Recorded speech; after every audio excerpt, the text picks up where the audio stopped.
Mainit na balita. Sabi na maghiling na rin ako sa inyo kasi nasabi ko na humingi ako sa inyo ng protection sa aking pag-uwi ng seguridad na... Mr. Chair, we can provide that, correct? Yes, we are making arrangements right now as requested. Pero talagang Mr. Chair. sinasayang mo ngayon, dito sa committee ito, na hindi ka drug lord. Yun ang Hindi. gusto ko malaman. Hindi po ako drug lord. Gusto kong tanungin si Colonel Marcos. Naniniwala ka ba sinabi ni Mr. Kerwin na hindi siya drug lord? Kailanman hindi siya naging drug lord? At hindi siya drug lord ngayon? Una, sir, yung declaration niya, sir, na hindi na siya drug lord ngayon, siya lang po nakakaalam nun, sir. Ngayon, ang makakasagot po niyan, siguro yung PNP drug enforcement natin. Ang tanong ko sa iyo, dahil personally, kilala mo siya eh. Pangalawa, sir, sa Senado po, sir, during the time na nag-Senate hearing kami, inamin naman niya na drug lord siya. Confessed drug lord. At the same time, Kailan niya inamin? nung Senate hearing, sir, Okay, let me ask the lawyer, attorney. Tama ba yung nabanggit ko? What can you do something about that to delete his name? Kasi sinasabi niya, hindi na siya drug lord eh. So what should he do for his name to be delisted from PIDEA? Ganito, no? Bago ang ibang katanungan, I'd like to ask Mr. Espinosa, nung ikaw ay sinundo ni Director General Bato de la Rosa, sakay ng kanyang Land Cruiser, di ba? Yes po, Mr. Sabi Chair. mo, sabi mo sa amin dito na ikaw ay nasa likod at napapagitnaan ka ng 2 pulis. Tama ba? Yes po, Mr. Chair. At pagkatapos niyan, ay nag-usap kayong dalawa, ang 2 pulis ay pinalabas, nasa loob ka ng kotse, correct?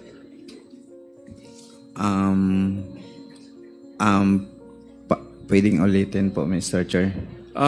Ang banggit mo ay kinausap ka ni General Bato doon sa loob ng kotse ba? Oo, doon po sa loob ng sasakyan, Mr. Chair. So pinalabas na yung 2 pulis, kayong 2 na lang nag-usap? Hindi po. While nag-moving kami, nagsasalita siya. Po, Nagsasalita siya? Opo, Mr. Chair. So andun pa yung 2 pulis? Andon po. Nabanggit mo rin na yung nanay mo nandun? Yung nanay na nandoon, doon po yun sa EIDG na opisina po. Okay. Kung saan ako naka-detain. So inulit ba ni General Bato ang utos niya sa'yo? Opo, Mr. Chair. So ibig sabihin, ang unang utos niya ay ginawa niya nung nasa kotse kayo? Opo, Mr. Chair. Pangalawa, inulit niya to doon nung kayo nakadetain na. Opo, Mr. Chair. Narinig lahat ito ng Mami mo. ko at kapatid ko. Sinong mami tinutukoy mo? Yung mami ko po ay si Salipa E. Espinosa at yung kapatid ko na si Mariel E. Espinosa. O, inimbitahan po namin dito yan para mag-testify kung tama po yung, kung makorroborate po yung inyong sinabi. Ano po? Opo, Mr. Chair, pero may hilingin sana ako kasi may nangyari kasi sa nung kami ay papunta dito, may nangyari sa airport. Nihangyo rako sa ako ang parente nga ubani ko ninyo sa kay mo na ko imbitasyon sa Congress. Gidana ko sila nya kanang mga tawhana puro na ay pusil. So pag abot na mo sa airport pagdating namin sa airport, hinarang po kami yung mga kasama ko. Yung baril nila, kumpleto po yun ang papel. May PTC, may LTAP, at may permit to carry. At sinabi ng airport police na rebook na daw yung mga baril nila. So, nagkaroon ako ng kaba kung bakit timing. Ilan yung kasama mo? 8 po. 8 kasama yung mami mo at kapatid mo. Hindi. Itong pagpunta ko ngayon dito ba, Mr. Chair? Okay. Ang sabi niya, Chairman Abante, is that nung papunta siya rito to appear before the Quad, may kasama siyang mga kamag-anak niya na lahat ay merong LTAP, no, yung license to own and possess yung firearms, at saka permit to carry. Pero may nangyari raw dun sa airport na kung saan sila nag-take off. No? Ang sinabi ata ay na-revoke yung kanilang LTAP, no? Yung LTAP ng mga armas. Pag-imbitahan po sila, yung mama at kapatid ko, hilingin ko po sa Quadcom ang seguridad at security ng ang pamilya ko po. Mr. Chair, we can promise that, correct? Yes, we can promise that. At maghiling na rin ako sa inyo kasi nasabi ko na sa Mr. Chair, pwede matanong sa PNP kung bakit nangyari na ganun na biglang hinold yung mga baril ng mga kasama ko na kompleto naman sa dokumento. At humingi ako sa inyo ng protection sa aking pag-uwi. Pagkatapos nitong hearing na to, sa aking pag-uwi, ng seguridad na makarating ako na buhay sa bahay po namin. Mr. Chair, we can provide that, correct? Yes, we are making arrangements right now as requested by the lawyers of Mr. Espinosa. Bigyan na ka namin ng feedback maya-maya pag Salamat po, Mr. Chair. Okay, so pagkatapos niyan, you could be able to bring with you your mommy and kapatid, no? Yes po. All right. Sinabi sa iyo ni General Bato de la Rosa na sinabi na aminin mo na ikaw ay drug lord, correct? Yes po. Pero hindi ka drug lord. Hindi ako po drug lord. Naging addict lang ako. Okay. Ibig sabihin, ikaw ay user, hindi ka drug lord. Opo. Tama po. Gusto kong tanungin ang PIDEA, no? Yung pong PIDEA, nakalagay pa ba siya sa listahan na siya ay drug lord? O tinanggal nyo na? He is still listed, Mr. Chairman, Your Honor. So, naniniwala kayo na drug lord siya? Can I just be clarified? Go ahead. Just make a clarification, Your Honor. Yes. Sige. What I was trying to explain, Your Honor, was that, of course, we know now that there were and there are 3 lists. The first list, the second list, and the third list. In the first list, the names of the father and son are already listed as drug lords. This list, this first list was not validated yet when it was first presented. However, after the August 2020 listing, can I just confirm my intel? Yes, sir. After the August 2020 listing, which is now the third list, that list was later on starting to be validated. Kasi po may process, Your Honor. Was it amended? No. the Only names- validated. No, when it is when it is validated or when it is being analyzed, Your Honor, that list, there are 3 recommendations. 1, once a name is delisted. 2, the name is placed on suspense file. And 3, it is going to be retained. The names of the Espinosas remained in that list, although later on, the father was now negated. Neutralized. No. Neutralized. Negated, I'm sorry. I Okay. don't have to use the word neutralized. So it means that Mr. Kerwin is still active in your list. Yes, Mr. Chairman. Is he being investigated? We are monitoring him. Is he under surveillance? Yes, Mr. Chairman. Okay, Mr. Kerwin, narinig mo. Yes po. So anong Mr. Chair. anong gagawin mo ron para ma-clear yung pangalan mo sa list? Iano ko po, mag-request ako sa ating kapulisan at sa PDEA, maglagay sila ng, kung pwede, maglagay sila ng detachment doon sa gilid ng bahay ko.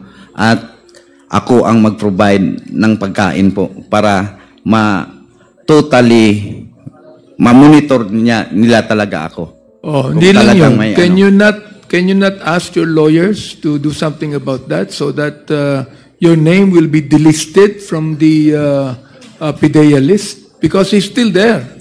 And as long as your name is still there, you'll be monitored and surveilled upon and later on be investigated. Hindi lang po yun, Mr. Chair, pati yung buhay ko, namimiligro pa rin. Okay, let me ask the lawyer, attorney. Tama ba yung nabanggit ko? What can you do something about that to delete his name kung talagang hindi na siya drug lord? Kasi sinasabi niya hindi na siya drug lord eh. So what should he do for his name to be delisted from PDEA because he's still active? Good afternoon po, Mr. Chair. Ang alam ko po dyan, just like the ordinary drug watch, or drug list ng ordinary PNP, watch list, or listing ng PDEA or NBI, that is internal policy po nila yun eh. Memo nila yun according to Intel report. But I think the PDEA should look into the number of cases that were dismissed, which were based only on information relayed by coerced witnesses who never testified in court. Na-file po yung mga kaso kay Mr. Espinosa based on the affidavits of detainees and confession. Wala pong independent, relevant evidence about the drug activities. Yeah, well, there might not be, but still, officially, he is in the list. I would not know if there is such thing, Mr. Are you Chair. not going to do something about it for him to be delisted? We will try. If indeed, hindi ka na drug lord. Am I right? Hindi ka talaga drug lord. User ka lang. Opo, At hindi ka na gumagamit ngayon, correct? Hindi na po. For how many years now? 22 years na po na hindi na ako gumagamit ng droga po. Napansin ko, meron kang tato. No. Ano meron po akong tato. Tattoo mo dito lang o buong katawan? Hindi po, dito lang sa braso ko. Kailan po, ka nagkaroon yan? Nung nakulong ako last 2008. Nung nakulong ka, user ka pa. User po ako doon. Pero talagang Mr. sinasayang mo ngayon, dito sa committee ito, na hindi ka drug lord. Yun ang gusto ko malaman. Hindi po ako drug lord. Gusto kong tanungin si Colonel Marcos. Naniniwala ka ba sinabi ni Mr. Kerwin na hindi siya drug lord? Kailanman hindi siya naging drug lord? At hindi siya drug lord ngayon? Una, sir, yung declaration niya, sir, na hindi na siya drug lord ngayon, siya lang po nakakaalam nun, sir. Ngayon, ang makakasagot po niyan, siguro yung PNP drug enforcement natin. Ang tanong ko sa iyo, dahil personally, kilala mo siya eh. Pangalawa, sir, sa Senado po, sir, during the time na nag-Senate hearing kami, inamin naman niya na drug lord siya. Confessed drug lord.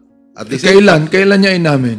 nung Senate hearing, sir, Well, inamin niya. way back 2016. Inamin niya, sapagkat sinabi niya dito, binago mo yung iyong testimony, di ba?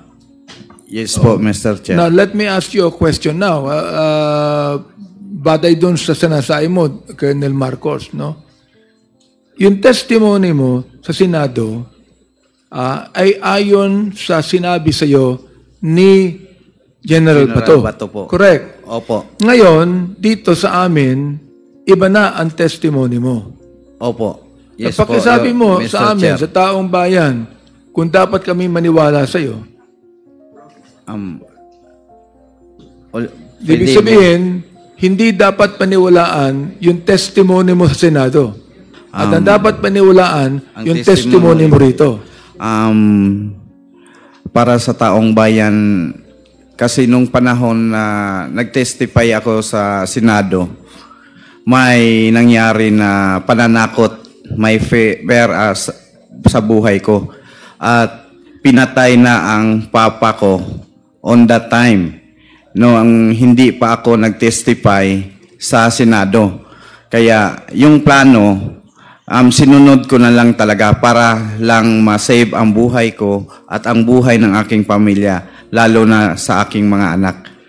Kaya inamin ko doon kahit walang katotohanan dahil sa takot na tinatakot ako na baka ako ang masunod sa aking ama na pinatay ng mga PNP. Therefore, Mr. Kerwin, dito sa aming committee ngayon, binabanggit mo ang katotohanan na ikaw ay natakot sa buhay mo nung sinabi sa iyo ni General Bato de la Rosa na may mangyayari sa iyo kung hindi ka mag-testify ng ganon. Tama ba ako? Opo, Mr. Chair. So pwede bang pakisayan mo ngayon na ang talagang nag-utos sa iyo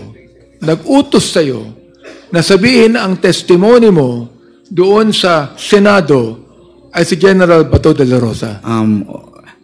Exactly, Your Honor. Siya talaga ang nag-utos sa akin at nagplano kung ano ang mga sasabihin ko doon sa Senado. Hindi katulad dito na nandito ako sa Quadcom ngayon, wala pong sino man na sa akin, nag-udyok, kundi ako ang sarili ko dahil nakita ko sa TV na marami nang lumulutang at na-feel ko ngayon sa panahon na yon na talagang inusisa ang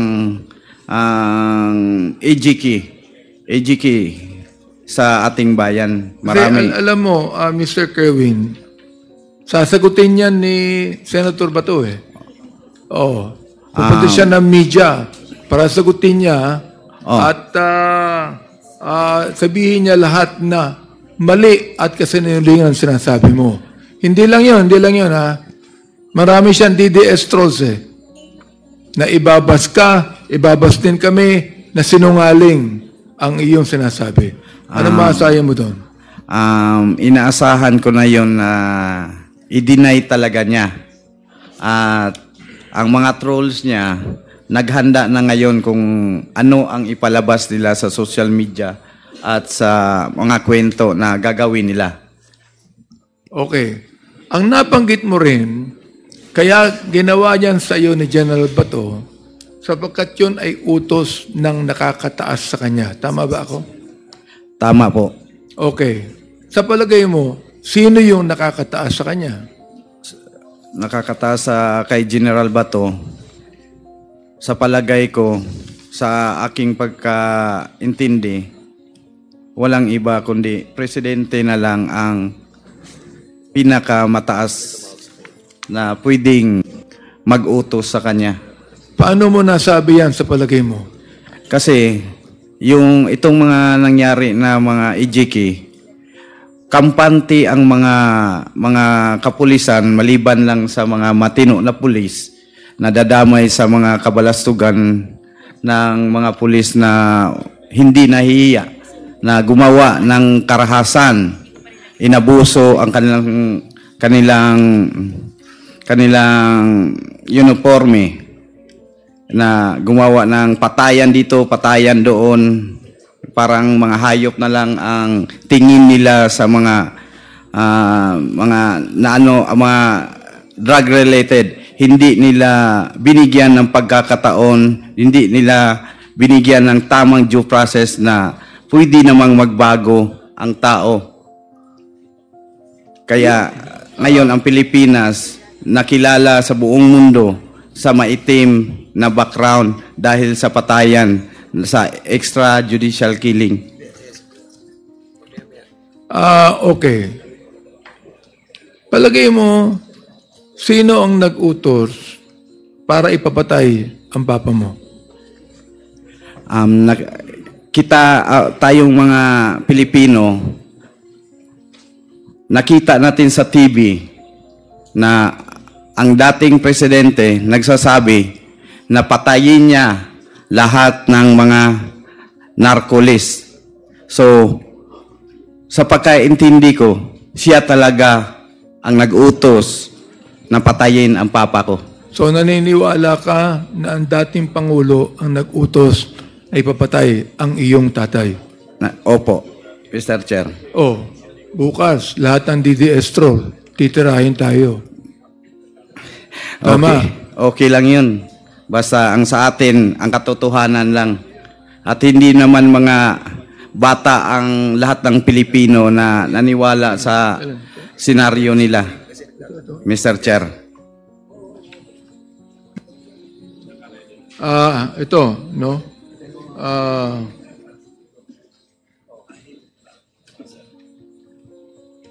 Colonel Marcos, pakilagay nga sa ating LED monitor dito yung picture na ipinalabas ng ABS-CBN News na ang title Cop Called Soko Before Espinosa Was Killed. Pakilagay nga po dyan sa ating monitor. Ito, nasa pahayagan po ito. No? Ang sinabi po ng ABS-CBN News, tinawag yung Soko bago po siya patayin. Oo. So, anong masasabi niyo rito, Colonel Marcos? Yes, Mr. Chair. Ganito po yan. Bali, during the presentation in the Senate, may present po kasi yung CIDG na presentation. Teka. Hindi, I'm not referring to the presentation of the Senate. I'm referring to this news issue. Totoo ba ito na mayroong Soko na bago pa pinatay si Mayor Espinosa? Yun ang gusto kong tanong dyan. Hindi po totoo yan, Mr. Chair. Na-refute na po yan kasi nagkaroon po ng misunderstanding tungkol po doon sa oras, pero na-verify din po ni chairman ng committee doon sa Senate na based nung makuha nila yung CCTV sa DPWH, during that time, nakita nila yung totoong oras kung anong oras po dumating yung Soko, sir. Wala na nga CCTV. Mr. Kerwin, di ba? Ang testimony mo, walang CCTV ron sa prison mismo. Tama? Yun ang sinabi sa akin ng mga detainee na nandoon sa pangyayari. Yung mga witness doon sa loob, sinabi na tinanggal yung CCTV. Yung hard drive, pinatay. Sino nagtanggal ng hard drive? Yung mga operatives po. So, Colonel,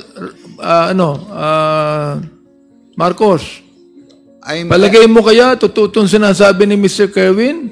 O hindi? Totoo po, sir, na walang CCTV po doon sa loob ng jail. Pero yung I'm referring to the CCTV on the adjacent building of DPWH.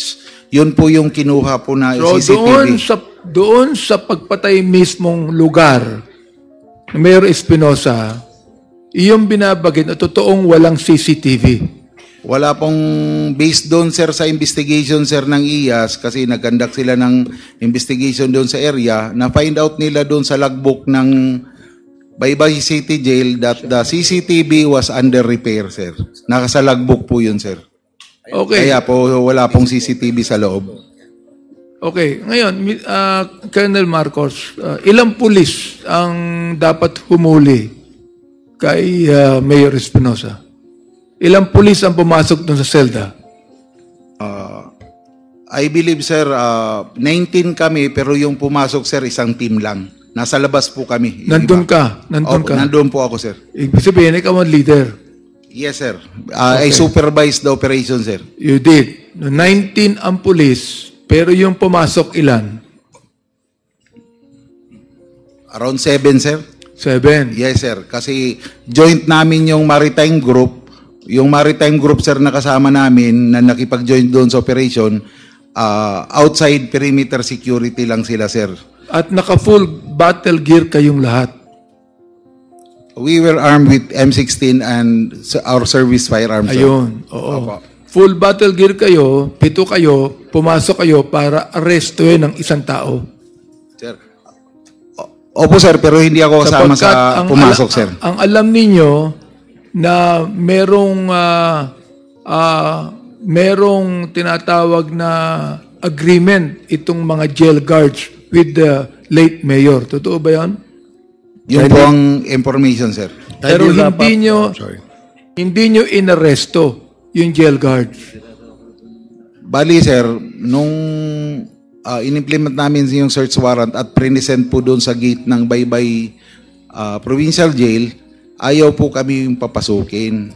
Ang ginawa ng jail guard, nagkunyari lang sir na bubuksan niya sir yung padlock, pero nung pinasok niya sir yung susi, binali niya. So there was an intent to not let us in. So we used a reasonable equipment, yung bolt cutter, para po putulin po yung kadena ng gate. So we were compelled to restrain them.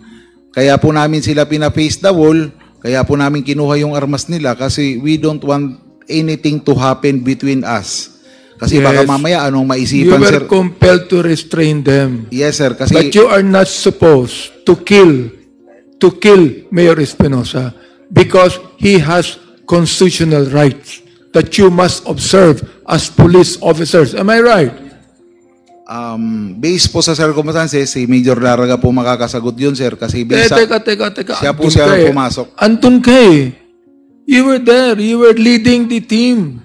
Yes sir, I was there but What I'm saying is, binayolate ninyo ang constitutional right nung inuhuli ninyo. Whether he be a drug lord or whatever he is, meron siyang constitutional right. Am I right? yes sir, we always do that. And you but- ought, no, you're not doing it. And you ought to respect that. Iimon sabihin sa akin, kahit meron kayong compelling reason to have a search warrant, that you should respect the constitutional right of any person because even a suspect is presumed innocent until proven guilty. Am I right, Colonel Marcos? Yes sir, but circumstances, But you did not observe that, Colonel Marcos. it was Major Laraga sir who made the Well, shoot out. don't put the blame to somebody else. You were the one leading the team. Do not put the blame on somebody else. Ang Hindi mo sabihin, dahilan sa underclass mo si Major Lara, May- ipipinpoint mo that he is to blame for this? My clear instruction sir is to arrest Mayor Espinosa and Raul Yap. That was my clear instruction. So that's your clear instruction. Yes, so sir. nung napatay itong si Mayor Espinosa, anong ginawa mo kay Major Lara? I asked him what happened sir. Anong ginawa mo sa kanya? Tinanong ko siya sir, bakit nagkabarilan sa loob? At tinanong mo lang, Ngayon sabi niya sir, Hindi mo- lumaban, may baril daw sir eh. hindi mo kinuha yung baril niya, hindi mo kinuha yung tsapa niya, o kaya naman, tinanggal mo siya sa posisyon. Hindi mo ginawa yon. Hindi mo ginawa yon. Hindi po sir. So, my goodness, you're going to blame your underclass, Major Lara, na pumatay doon. Alam mong mali ang ginawa niya. That's why you're pointing him eh. Alam mong mali ang ginawa niya. You should have arrested him. You should have removed him from his opposition. Sapagkat yan dapat ang ginagawa ng police. Am I right? Yes sir, but I believe Major Laraga has to defend himself. Can I ask Atty. Neri, kung halimbawa, Atty. Neri, kung halimbawa, biniblame niya si Major Lara, okay? Hindi siya, samantala siya ang leader ng team. Anong dapat ang ginawa ni Colonel Marcos kay Major Lara? Under the rules, Mr. Chair, dapat pinaimbestigahan niya. Kasi the claim of self-defense is not something na iabsuelto ng higher up niya. Meaning to say, ang pwedeng sabihin ni Colonel Marcos, sorry Major sa ilalim ng batas, inamin mong pinatay mo, ang sabi mo nag-self-defense ka, kakasuhan ka namin, ilabas mo na lang sa korte yung depensa mo. But ako, as a colonel, I am not a judge, I am not a prosecutor, I have no power to absolve you. So there is already probable cause, Mr. Chair, na may nangyaring pagpatay. Inamin, Mr. Chair eh.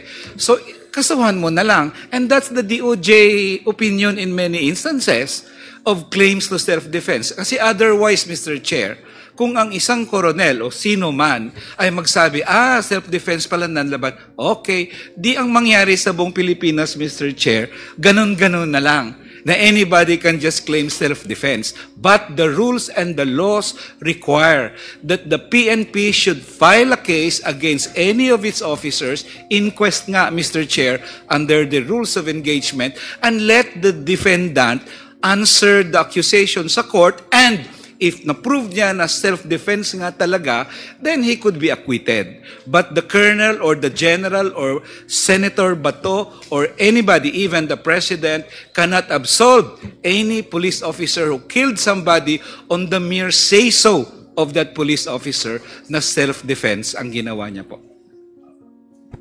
Mr. Chair, did we invite Major Laraga here? Comsec, inibita ba natin si Major Laraga? Wala, ano? We would like to, I'd like to make a motion to invite him in the next hearing. Comsec, please take note of the request of Congressman Abante and kindly wrap up, Congressman Abante. So Colonel Marcos, do you agree with the statement of Attorney Nery Colmenares?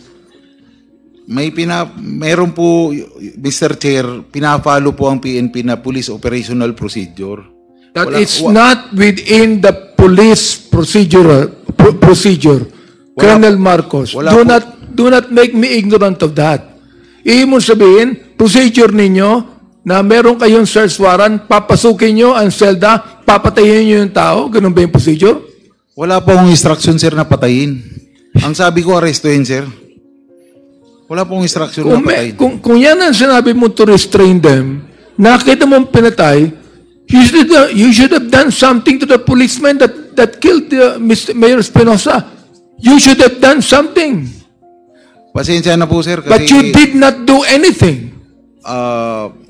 Sabi ko nga po, sir, based on procedure sa PNP, wala naman pong sinabi na arestuhin ko yung kasamahan ko na nakapatay during police operation unless na there is probable cause that he made it with intent.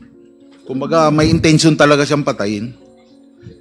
CHR, so you believe that the policeman violated his constitutional right and they are guilty of a human rights violation? Your Honor, yes, it is the stand of the Commission per its resolution in 2018 that Sir Marcos, as respondent in the case of the then now deceased Mayor Espinosa, violated the human rights of Mayor Espinosa due to the death resulting from the operation that they conducted inside the jail, Your Honor. I Yes, hope, Your Mr. Honor. Chair, DOJ is listening and that we would like to request that an investigation should be done on the killing of Mayor Espinosa to the policemen that did it, Mr. Chair. Last question. Hindi po. Wala pong nangyaring ganun, Mr. Chair. Wala nangyaring gano'n. Wala po. Nagsasabi ka ng Pero, totoo? totoo na sa hospital ako, noong December. Saan hospital? Sa St. Luke's? St. Luke's. Ang gumastos po sa akin, yung kapatid ng papa ko na nandoon sa States, kasi siya ay isang CPA lawyer po. May kakayahan siya. Siya ang gumastos sa akin. Siya ang nagbayad ng 27,000 a day. Yes po. At doon sa hospital, ikaw ay nakipagmadyong sa mga police officers. Wala pong madyungan doon. Mr. Chair. Pwede ka naman magdala eh. Ang bihira ka naman. Pwede ka naman magdala ng madyong, di ba? Pwede hindi. Hindi ako galaw-galaw nung panahon na yun, Mr. Chair, kasi yung braso ko, inoperahan. Oh, so, ibig sabihin, itinatanggi mo itong allegation na ito. Opo, Mr. Chair. Kung meron magpatunay nito na totoo yung... Sige. Okay lang po, Mr. Chair. Kung ipatawag namin yung magpapatunay dito. Opo, Mr. Chair. Oo. Opo. Cross Sige. my heart, cross my heart. Padala, Mr. Chair. Mr. Chair, yun lamang. At para tayo po ay pumunta na sa ating pangalawang round. Okay. Thank you, Congressman Abante.